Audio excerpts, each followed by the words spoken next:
Hello, I'm Danielle McLaughlin, and welcome to October's virtual Fiction at the Friary. We look forward to the day when we can all meet in person at the Friary Bar again, but in the meantime, we've morphed into an online event. Before we begin, I'd like to thank our sponsors for 2020, Cork City Council, the Department of English UCC, Hogan Architects, J. Raffamara Solicitors, and Mike at the Friary Bar. We'll have some details for you later on how to take part in our free online raffle to win one of a selection of great books that we have for you this month. For now, I'm handing over to my co-host, Madeleine Darcy, who will introduce this month's featured author, Brian Kirk. Hello, Madeleine. Hi, Danielle. Thank you so much. It's lovely to see you, and it's also lovely to be able to introduce our guest author for October. Brian Kirk is a short story writer and a poet from Dublin. His first poetry collection, After the Fall, was published by Salmon Poetry in 2017. His poem Birthday won the Listowel Writers' Week Irish Poem of the Year at the Irish Book Awards 2018. He has also written for stage and radio, and also, of course, writes fiction, which is why he's here with us today. Recent stories have appeared in The Lonely Crowd, Willesden Hurl's new short fiction, Fictive Dream, The Blue Nib, and Strand's Lit Sphere. His short fiction chapbook, It's Not Me, It's You, won the inaugural Southward Fiction Chapbook competition and was published by Southward Editions in 2019. And he was shortlisted for the Bridport Short Story Prize in 2020. He blogs at www.briankirkwriter.com. And as I say, he's also written for radio and stage, and he's written a young adult novel called The Rising Sun. And it's a huge pleasure to have you with us, Brian. We're just really sorry that we're not live in the Friary Bar in Cork, but hopefully we will be at some future stage. Yeah, thanks very much, Madeleine and Danielle. It's great to be invited along to be part of Fiction at the Friary, and we will get down to the Friary Bar again someday soon, I'm sure. Brian, would you mind doing a reading for us, and then maybe I'll hand over to Danielle, who's got the first question or two for you. We'll have a little okay, that'd be great, Madeleine. I'm going to read a relatively new short story called You Play County, and it's going to be published at Fictive Dream in November as well, so you can read it online again there on the 8th of November, I think. So this is Do You Play County. You know, it's written in the voice of a young girl who's an 18-year-old girl. The first time we had sex was after his mother's funeral. Paul said grief made him horny. I blushed, but when I looked at him, I saw that he'd said it without any irony. His father was getting drunk in the living room with his cousins, while his sisters fretted about in the kitchen. We stole out to the back garden, and he let me into a fancy shed they called the garden room.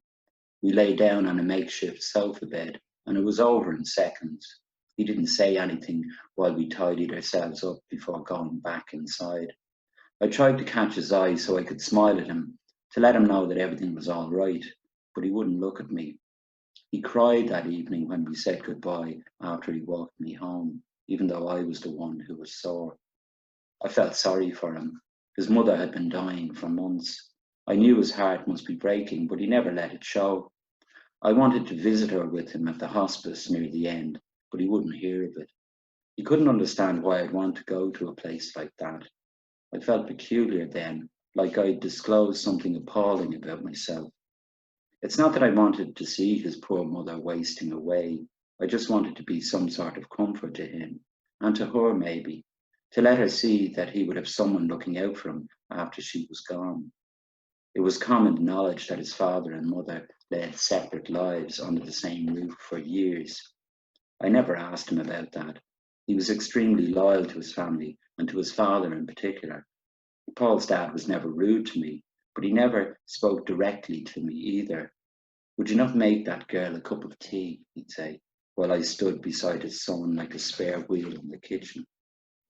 There were rumours that he had another woman, but rumours are just that, and I never added to them. When we were leaving the house, he always spoke to Paul as if I wasn't there, warning him to be home early and not to be drinking. He looked like a kid at those times, nodding to his father dutifully. The atmosphere in the house was stifling. I always imagined it was the residue of his parents' arguments hanging in the air, creating a bad smell. Once he was outside, Paul changed. He took on the confident persona that I knew so well. I thought it typical how his father was forever monitoring his only son's movements, not seeming to care what his daughters did. He managed the local senior football team, and Paul was breaking into the squad. It was our final year at school. I longed for the summer when we would be free to do as we liked, and looked forward to the prospect of college and all it might bring in the autumn. My friends were jealous when we got together. I winced when Sarah pronounced him a total ride, but I also couldn't help noticing how he enjoyed the fact that a gang of us girls would spend Saturday afternoons down at pitchside watching him play. He knew we came to see him, and I knew he could have asked any one of us out and we would have said yes, but he asked me. I wasn't his first, of course. I'd overheard other girls talking about him, how you couldn't say no to those eyes, and that smile you would die for. Others were a little more crude. They talked about his physical strength, his body, the iron stomach, the muscular legs, and what might be between them. I just ignored them. When we started going out, I found that they didn't really know him at all. He was so different from what everyone said. He was funny and gentle and silly sometimes. People lied all the time. I'd known that for years. Bored out of their minds during double maths, girls made up stories to break up the tedium of the day. That was just school, and we were all guilty to some degree. Paul's father owned a building company, had built most of the houses and holiday homes on the outskirts of town, but he didn't get his hands dirty. He preferred to wear suits and seemed to be always on the phone, speaking loudly in a tone that moved between anger and sarcasm. He'd played county back in his day, was one of the best forwards who ever kicked a ball, if you were to believe the old fellas in the bar at Needlands. Paul was a talented footballer too, and his father was determined to get the best out of him. There were rumours that he was going to get picked for the county minor team that summer. His whole life was taken up with training and studying for exams. 2 nights in the gym and 3 out on the field with the team every week, with a club match every weekend. It was hard to find the time to meet up, but we managed. He preferred to meet at my house, away from the protective questioning of his father. Once or twice we'd be walking up the town hand in hand late at night, and his dad's Merc would pull in beside us. The automatic window would lower with a meaningful hum, and a voice would emerge from the dark interior, firm but neutral. "Come on, you have school in the morning and a big match at the weekend." Paul would get in the car without saying anything, a quick look in my direction, maybe a shrug of the shoulders. My dad didn't like his dad. I'm not sure why. I wonder did they have a history, but I never asked. It was a small town after all, and they were of a similar age. My sister didn't like Paul either. Up his own arse, she said. I thought she was jealous. She was only a year older than me, but we were never close. We never swapped clothes or stories about boys. "I don't trust him," she said. I ignored her, as I always did. All through that spring, we saw each other every day, even if it was only for a few minutes. We studied hard for our exams, and Paul trained intensely and kept his father happy. One day in April, I called to his house, but he was out. A woman in her 30s answered the door. She smiled at me and called me pet. She seemed to know all about me. "The boys are out at county football trials," she said. The way she said "the boys" gave me to understand that she was intimately involved with the family. She was attractive. She looked more like a prospective girlfriend for Paul than for his father. She asked me in, but I felt uncomfortable because Paul wasn't there. Plus, I couldn't help thinking of his mother. I knew it wasn't my place to feel hurt on her behalf, but I did. I made an excuse and left as quickly as I could. I walked around the town that night for hours, trying to clear my head, wondering why I was so upset by the appearance of a woman who we all knew existed somewhere in the background all along. I tried to rationalize the sense of loss I felt. It didn't make any sense at all. I walked out beyond the edge of town to where the chalets and holiday homes are scattered on the hill overlooking the sea. I was on the point of turning for home when a souped-up hatchback came careening around the corner with the windows down and the bass thumping. The path was narrow, so I stood in beside the ditch to let it pass. But to my surprise, the driver braked suddenly and the car juddered to a stop. I peered into the open window, but could see little. I could hear laughing voices and the clink of bottles. A voice said, "Paul's looking for you. He's above in the chalet, come on." I knew the voice. It was one of Paul's teammates. The door opened and he climbed into the back seat and I sat in the front. The car took off to a cheer from the lads in the back. The driver was older than the others, in his 30s at least. The whole car stank of smoke and alcohol, and I knew he was over the limit. He smiled at me. "Himself will be delighted to see you," he said. He put his hand on my knee for a moment before taking it away to change gear. We were at the chalet minutes later. I stood out in the grass in front of the chalet while the others spilled out of the back seat. All the lights were on and the curtains were wide open. I could see the crude outline of bodies moving about inside. The car engine died. The music fell silent, and I could hear the waves on the rocks 50 feet below. I followed the lads into the chalet, blinking under the harsh lights. The place was a mess of beer cans, overfull ashtrays, and half-empty takeaway cartons. The older one passed me a can of cider. I held it in my hand, but didn't open it. I'd been in these kinds of situations before, but never sober. I wished I was drunk. I would have had the nerve to bluster my way out of it. I wanted to ask where Paul was, but I couldn't find the words. The old one opened the door and beckoned me to go in. "Hey, big man, there's someone to see you," he called, before shoving me roughly into the room and closing the door behind me. It was pitch dark and quiet. I stood perfectly still and waited. A phone light came on, revealing Paul's face. He was lying on the bed. He looked groggy, as if he'd taken something. I sat down on the bed beside him. "Hey," he said. His eyes were yellow and bloodshot. "Hey," I said. "I went to your place." "Yeah?" "There was a woman. She said you were at football trials," I said. He snorted but said nothing. He took my arm and pulled me down onto the bed beside him. The sheets smelt of sweat and tobacco. He kissed me on the mouth and his breath tasted sour. "No, Paul," I said. But he just kept kissing me. I tried to get up, but he pulled me back down. "Don't be like that," he said. "Like what?" "Like someone who doesn't care about me." I let him kiss me some more, but I was getting tired and I knew that if I didn't stop it soon, I wouldn't have the energy to do anything about it. I began to kiss him hard, use my tongue a little, and he sensed the change in me and so relaxed his grip. I sprang up quickly and was standing by the door in seconds. "Don't go," he said. "I need you tonight." I thought he was going to cry. I couldn't bear that. I shook my head and left. The guys outside were embroiled in a shouted argument and hardly noticed me as I walked out. The night air was a balm after the stink inside the chalet. When I got back into town, a car pulled up beside me. The automatic window lowered and a voice said, "Hey, have you seen him? Where is he, you little bitch?" I just kept on walking. He drove beside me for a while, the engine growling, before he sped off up the town. Thank you so much, Brian. That was very powerful, and Very much. I was right there with that teenage girl throughout that story. Maybe to start, I'd like to ask you how you achieved that, because it's very well done. And how did you go about inhabiting that character, such a different character to yourself? How did you bring that teenage girl to the page so vividly? It's a good question. I mean, the stories that I've been writing, I suppose, in the last few years, a lot of them have been written from the point of view of men, and younger men sometimes as well, but also older men as well.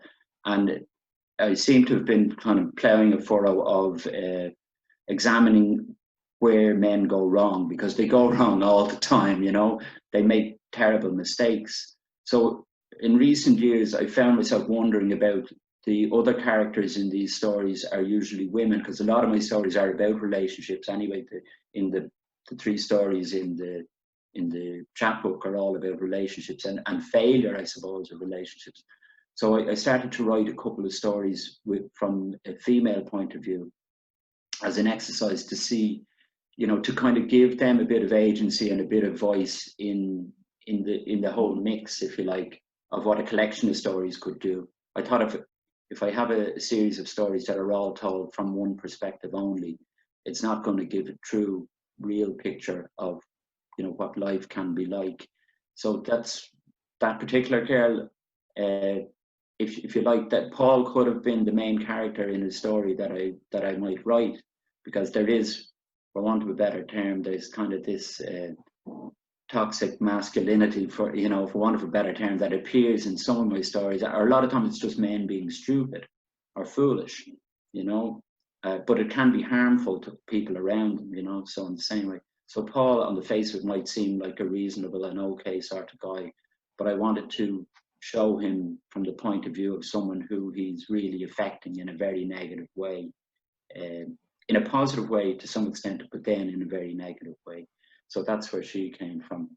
And I suppose there's another story where I've written about an older woman who's widowed and her relationship with her family. And it's not what even when I started writing the story, what I expected it to be, the way she feels about her family. She doesn't have the you know, what people expect, the maternal instinct or whatever that they expect from females in general. She's a much more independent and much more strong-willed person than perhaps she might be. But if she was backgrounded in a story, she could appear like just a cliched widowed woman. But because she's foregrounded in a story, suddenly her story becomes more meaningful. So I suppose it was an exercise in trying to get inside somebody else's mind, you know. And you mentioned that a lot of your stories are about relationships, and I think in the relationships between men and women in your stories, we often see men perhaps behaving badly, but I admire the way that you also manage to make us feel compassion for those men at the same time. They're not villains even when they're behaving badly. I think you have a very good job of showing us the seams of their vulnerability. And what it occurs to me that often in your stories, men are perhaps their own worst enemy in relationships. Do you think that's fair? Is that something you I think that's very, yeah, I think that's really fair, Danielle. I think like in the 3 stories, say in the chapbook, the men are, I don't think they're particularly bad people, but they pursue, they make decisions on very dubious grounds and for very, you know, unsound reasons, you know. And I think it's, in some ways, as a writer, when I'm writing about these people, I can feel a certain amount of sympathy, because every one of us have made a mess of things at some stage along the line. So I mean, I don't believe in kind of a morality in writing or about judging characters, no matter who they are, whether they're main characters or other characters. I don't think judgment comes into it, or moral judgment comes into it. I think what's more interesting is teasing out and extrapolating where the story is and where the story goes for whatever reasons. I mean, I'd love to write humorous stories, and I think I'm trying to push myself towards writing blackly humorous stories, because I think the foolishness that men and women, you know, display in their lives is really fertile ground for not only for great plot building and story building, but also for an examination of what it is to be human, you know, because we all make these mistakes, and if you pursue them right down the line, the situations that people find themselves in, they can be horrific, but they can be kind of funny as well, because people create these situations and they find themselves in them and they seem absolutely hopeless, but they're not really hopeless at all. They can step back from them, but when you create, you know, it's like telling a lie and you're telling another lie, and you suddenly find you've got this whole elaborate construct going on, and to maintain it you have to tell yet another lie. And that's, I like that. I don't know what it is, or where I think over the years I've found that I enjoy stories that kind of where character not only develops, but character and plot kind of intertwine and develop at the same time, you know. Brian, I was thinking about the different strands of your work, because you write short fiction, and you've also written The Rising Sun, which is for what age group would that be? 9 to 12, I'd say. 9 to 12-year-olds, I'd say. And you've been hugely successful also with your poetry, and your short fiction, as we were just saying, is quite dark, which I love. You know, it sort of reminds me of short stories by James Lasdon or James Salter, where, you know, there's some misbehavior or concealment, often by a male protagonist, and the psychological element is so interesting as well. But I'm wondering, do you think that your different writing styles reveal or satisfy different facets of your own persona? Because I feel that your fiction has that lovely dark seamy side, and some of your poetry is actually very uplifting and philosophical, and I wonder if you've got any comment to make on that. Yeah, I suppose I think it's true to say that there is a kind of a stark enough difference between, say, the tone of a lot of the poetry and the tone of the stories. I don't know why that is, but I do feel the need to move between things, you know, between writing poetry and writing fiction. And I don't know why it is. I think something different happens when I'm writing poetry.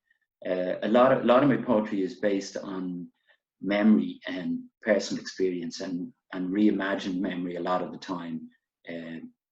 So a lot of it comes out of that, or even some of it. I'm writing a sequence of poems at the moment, with formal poems about living through the pandemic kind of thing, and they kind of have an eye on kind of the social and community side of things, and they're very kind of empathetic, or they should be, or whatever.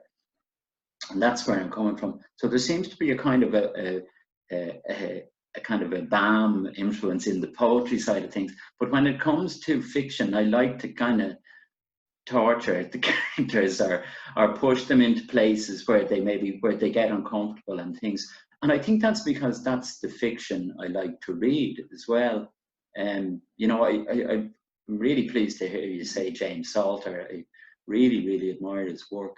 But I love the idea of fiction. Like, I mean, like, even I love Kafka, for instance, because of the how the breakdown in communication completely that can occur in a Kafka novel, where it seems impossible, you know, just to get the simplest message across to anybody.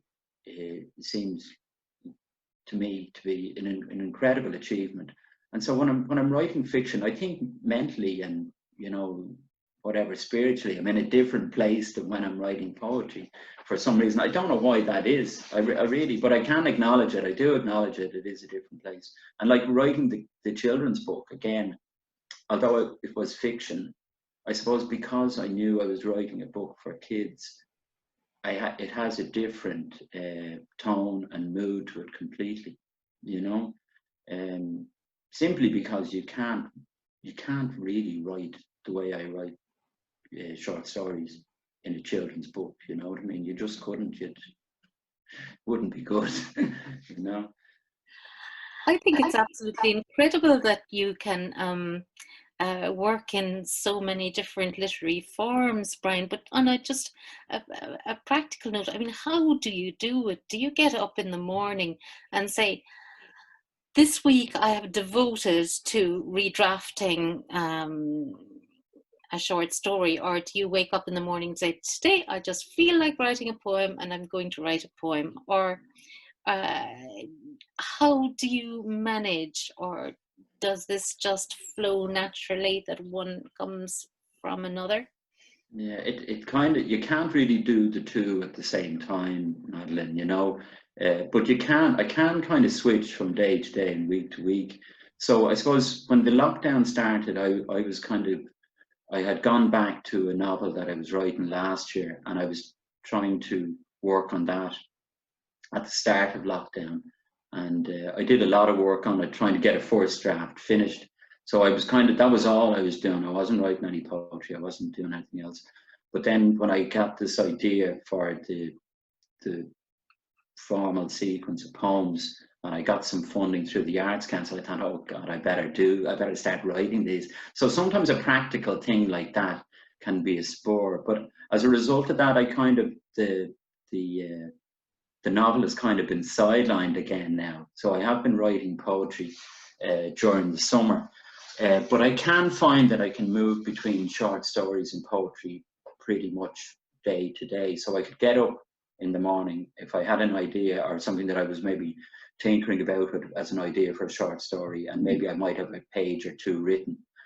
I could sit down for a week and try and work on that. But I wouldn't be able to kind of go day, you know, say the morning do poetry, the afternoon do short stories. I'd be committed, you know, for a certain period of time to one or the other. But no, I don't think I'd survive if I like, for instance, if I had to, I've written novels before for adults, and it hasn't been good. And if that was the only thing I was doing, Madeline, I'd be gone mad, because you know, I spent 3 years off and on a novel a few years ago, and at the end of it, I had nothing worthwhile to show for it. Which seems like a terrible waste of time. But I like to think you learn something as you go anyway, even though that novel is never going to go anywhere, I know. But I think I learned a lot doing it, writing it.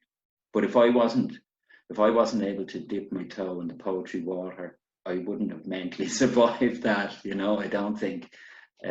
Or to be able to write a short story, and maybe, you know, the buzz you get from having a short story published or having a poem published kind of keeps you going. You know, you need, especially these days, you need something to keep you ticking over while you're waiting for a book to come out. You know how hard it is to get a book out. So getting a story published is great, or getting a poem published is a boost, you know. Absolutely, it's not easy, and I think the only way to learn how to write a novel is to write a novel. You know, I mean, it's to write a couple of bad ones. It's so difficult, and it's a much longer and more burdensome journey in many ways. Although the short stories are also take a lot of time. Everything takes time, and redrafting, I suppose.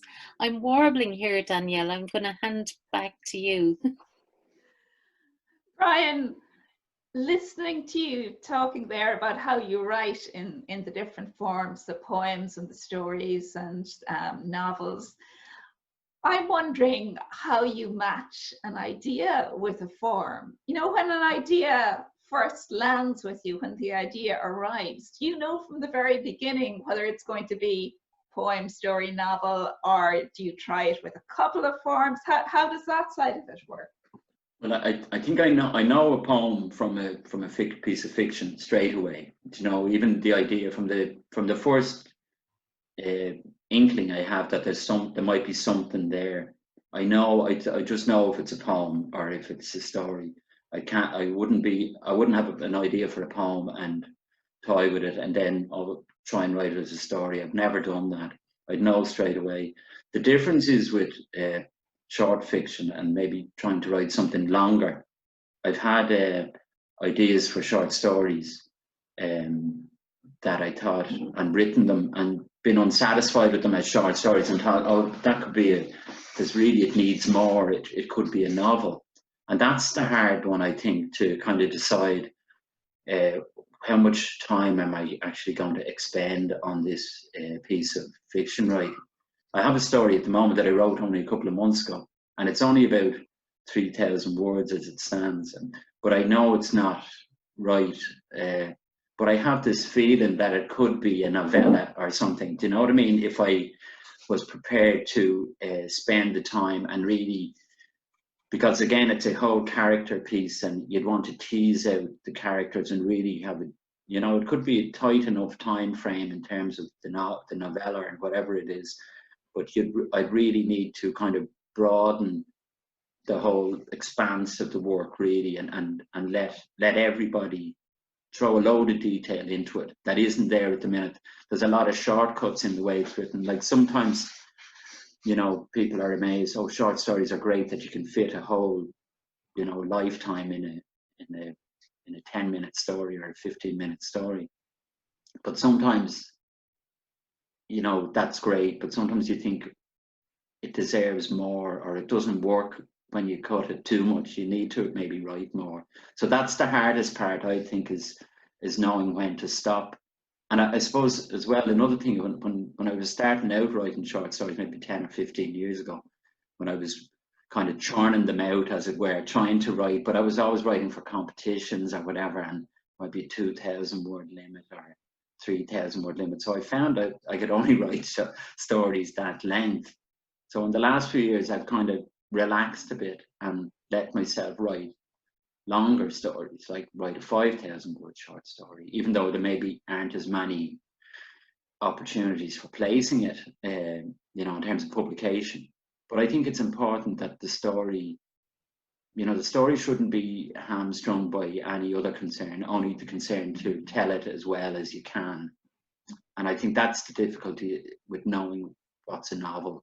But a novel is just so big. It's so unwieldy that it kind of scares me, you know, just that whole commitment to getting up every day to write something where you don't know if after a year, 2 years, 3 years, whether you're going to have anything to show to anybody, for anybody to read that you want them to read. That's kind of scary. So short stories are, like you say, Madeline, they're as difficult, if not more difficult. But I think you can fix on a mood, or you can fix on a tone, and you can build around that, and you can kind of keep it all in your head. Whereas a novel is it's too unwieldy. But one of these days. It's always a conundrum as to what to do, but you have so many strings to your bow, Brian, that it's absolutely wonderful. And what myself and Danielle thought we'd do, because we are the bosses, is that we'd break our Fiction at the Friary fiction rule and ask you to read your wonderful poem. Birthday won the Listowel Writers' Week Irish Poem of the Year in 2018, was it? Or 2018, yeah. It was very surreal. We like breaking the odd rule, don't we, Danielle? We love it. And we love the poem. Would you mind? Not at all, no, I'd be delighted to. This is from After the Fall. It was very surreal, winning Poem of the Year, I have to say. It was just all very strange, but it was very good, you know. So I'll read this for you now, and I hope it doesn't damage the reputation of fiction at the Friary. Birthday for Laura. You ask if there's a gift I'd like to mark the passing year, but how can I demand no more than you can give, the turning back of time to when I knew you first? Not back to the doorway of the Red Cow Inn when drunk I pecked you on the cheek and mumbled happy birthday. Not 1 year later when we sat with friends in the Green Man on St. Martin's Lane and I stayed quiet, sober. Not back to when you met me from the train at Euston after my father died, or sometime after that when we moved to Highbury on our own, when we began to drop our masks and make our true selves known. I think of how we wallowed in our love for years before the kids arrived and stole our time but gave us so much more. I was always stealing things, books from shops, kisses in the backs of taxis, always wanting something more when I had plenty. I feared love then, considered it a failing, a retreat, until I felt it. Though it was buried deep, you disinterred it, breathed life into its musty lungs and made it sing. I see you as Prometheus, a kind of Dr. Frankenstein to my ignoble monster. But you did not abandon me when I reverted to base nature, when others bayed for blood. You took me back to Dublin, and the children came. They taught me over time to do new things, to stay up nights and cool a fever, eat a bottle, or simply sit and let the long hours shorten into day. I want the long hours back, but you can't give me that. Sometimes I yearn to go back even further, to a world defined by family, fields and railway tracks, the sham abandon of the long school holidays. I want the days to be midsummer all year long, those childhood games that lasted until darkness fell, and twilight was a midnight walk back home with a ball at my feet and my head completely empty. Each night I close my eyes and we are young again, before time dragged us down its hungry maw. On waking, I can feel I'm falling, but reaching out into the dark, I find you. Hold on tight. Thanks. Wonderful. Oh my goodness. Thanks very much. Amazing. Amazing. It's just real. It's a bit different to the fiction. I was really, really inspired to hear you talking about producing new work during lockdown, and work that actually has the pandemic and what we're living through maybe at its core. And I would love to know how you managed to do that, to keep writing and to keep being creative through this very, very odd time that we're in. And do you have any tips? How do you go about producing work when everything is turned on its head? That's a really good question. It's hard to know. I know a lot of people who have a lot of writers who have struggled to write anything at all during this time. I just count myself lucky that I've been able to do it. I think, as I said, like when I got a bursary off the Arts Council to write the sequence, I came up with the idea, I dreamt it up. I saw they were offering bursaries, so I dreamt up this idea that I'd write this sequence of formal poems, and the formality of the poems would kind of reference the constraints that everyone is living under at the moment. And it seemed that seemed like a really attractive notion in my head at the time, like, oh yeah, this could work.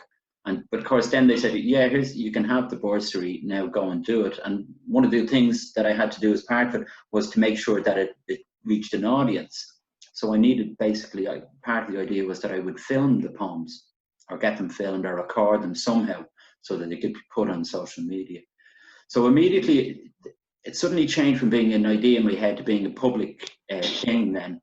So suddenly there was a responsibility on me to produce work. And in some ways that kind of helped me, Danielle, like knowing it's like having their homework to do years ago, you know, when you're at school and you'd wait until the last Sunday evening, but you had to have it in for Monday and you had to write that essay. So you wrote the essay on Sunday evening. So this is me kind of writing the essay on Sunday evening all through the summer since lockdown, that I've got money from the Arts Council to do this project. So I felt compelled to do it. And as I started to do it, you know, if you sit yourself down and you think about something, ideas do come to you. And I think personally, anyway, that the formal constraints in poetry, and it's one of my hobby horses, that structure helps me to write. You know, that the less choices I have to make, the better. There's a better chance that something will come out the other end, you know, if it has to go through certain convolutions, you know. So that seems to work for me to an extent. Now, not all my poetry is formal, but these particular ones are. So that helped me. And then I had my daughter, Martha, making films. She was just filming stuff basically in the back garden, and it kind of reflected the fact that we were all stuck in the house together, you know, back in April when we started this. So she made the first 3 films. And then a friend of mine, he's a friend of my brother-in-law, but I know Pete for years. Pete sent me an email. He saw one of the films that Martha made, and he said, that's brilliant. He said, I love that poem. It was about the sea. It was called Sea Dreams, and he does a lot of sea swimming. And he said, do you mind if I do a cover version of that? I'd love to do a cover version. I said, what do you mean, Pete? Pete was involved in bands and music going back years ago. And he said, oh, I want to do my own film. And can I read it? Can I do? And I said, I don't care, Peter, you go ahead. So he did a version of it then, and he enjoyed it. And he said to me, do you have any more poems I can do? So now Pete is making the films for me as I write the poems in the sequence. So I'm just putting up today, I'm putting up the 7th poem in the sequence now. So Peter's made 4 films and Martha's made 3. So Peter's on to me all the time, says, have you got another poem ready yet, Brian? I want to make another film. So all of these pressures, the things that should be pressures on me, that should make me freeze and say, oh God, how am I going to write this poem? You know, actually, this kind of responsibility, are people looking for a poem. It's such a rare thing that people ask you for a poem that, you know, it actually is helping me to create work, I think, you know. So that's kind of, because it's kind of in a public forum now, it seems like I have to do it.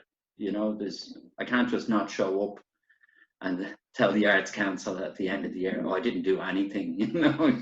So, but now, and I'm pleased with the work, you know. Some of the quality is better than others, inevitably, but I'm pleased in general with what I've produced, you know. So, and Pete's films and Martha's films have been really good as well. And where can people view the films? They're all up on my blog, briankirkwriter.com, and I have a YouTube account. You'll find them. The name of the sequence is Freedom in Constraint, but you'll find them under my name under YouTube. I have a YouTube account, and people can subscribe to that, or they can just download them. But the easiest way is probably to go in through my blog, and you'll find all 7 films there that have been made so far. Once you finish this project with film and poetry, have you thought about your next project and what it will be? Well, I'm at the stage where I kind of have a second collection of poetry almost ready, just from work I've created over the last 3 years. So I've kind of had a first stab at putting that together for the first time, putting an order on it and making an initial assessment of what poems are in and what poems are out.